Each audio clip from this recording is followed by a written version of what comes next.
Picture the vast Karakum Desert, golden dunes stretching to the horizon. Oases like Merv were lifelines, vital stops for Silk Road caravans. This land was never empty, it thrived as a crossroads between east and west. The Silk Road was a network, not a single path. Camels carried silks, spices, and silver across these sands. The ancestors of the Turkmen were resilient nomads, guiding caravans and thriving in the desert's rhythm. Oasis cities like Merv and Konya-Urgench became melting pots, where traders, scholars, and pilgrims mingled. Dozens of languages filled the marketplaces.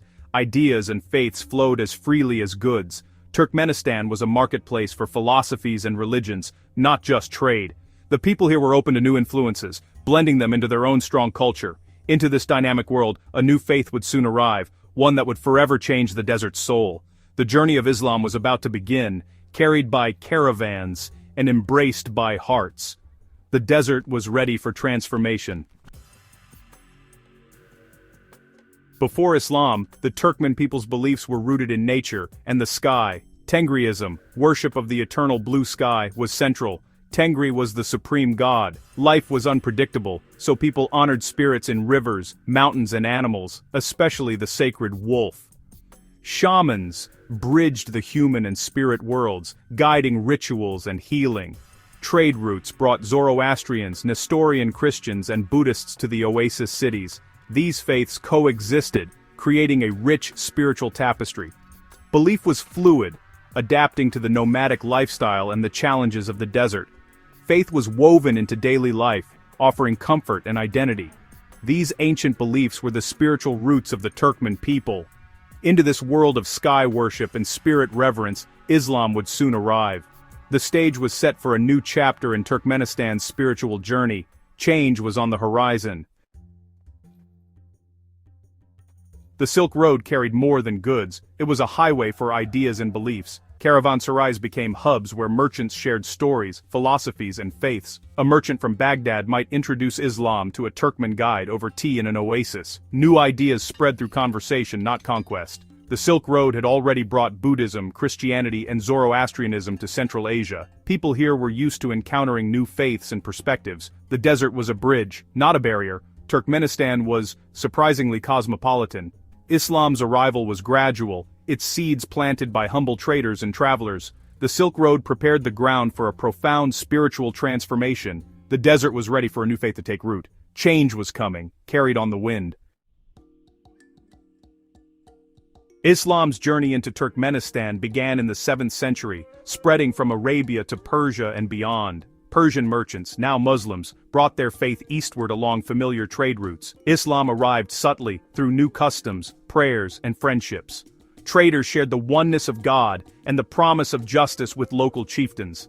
The concept of a single, merciful God resonated with those who worshiped Tengri.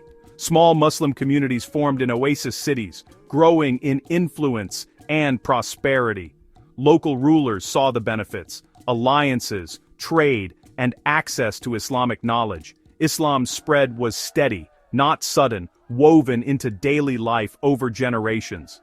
The dawn of Islam broke over the desert with quiet prayers, not conquest. The faith offered structure, unity, and a new vision for the people. The desert's soul was changing, one prayer at a time. A new era had begun.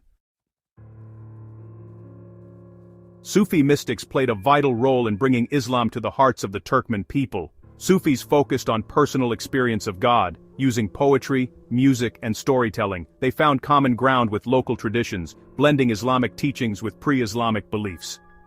Khoja Ahmed Yasawi, a renowned Sufi, spread his message in the local language, making Islam accessible. His poems and teachings resonated across the steppes, creating a unique folk Islam.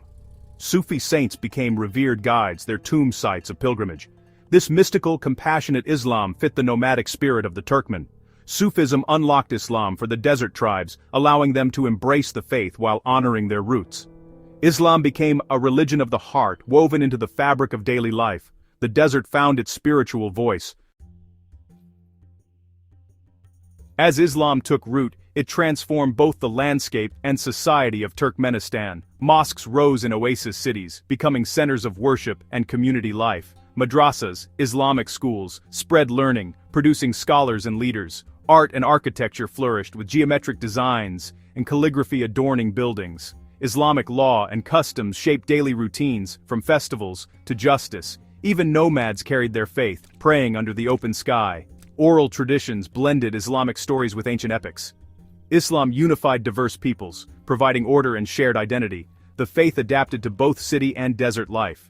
A new society emerged, rooted in tradition and faith. The desert was now part of the Islamic world. Today, Islam remains a vital part of Turkmenistan's identity. After Soviet suppression, the faith has been revitalized, mosques restored, prayers heard once more. Sacred sites and Sufi mausoleums are active places of pilgrimage and community. Islamic festivals and customs shape family and national life. Traditions provide stability and continuity in a modernizing society. Islam's journey here was peaceful, shaped by merchants and mystics, not conquerors. The faith endures as a spiritual bedrock, linking past and future. Turkmenistan's story is forever tied to the golden sands and the enduring call to prayer. The desert spirit lives on in its faith. If you enjoyed this journey through Turkmenistan's spiritual heritage, please like, subscribe, and share this video to support our channel and help others discover these stories. Thank you for watching.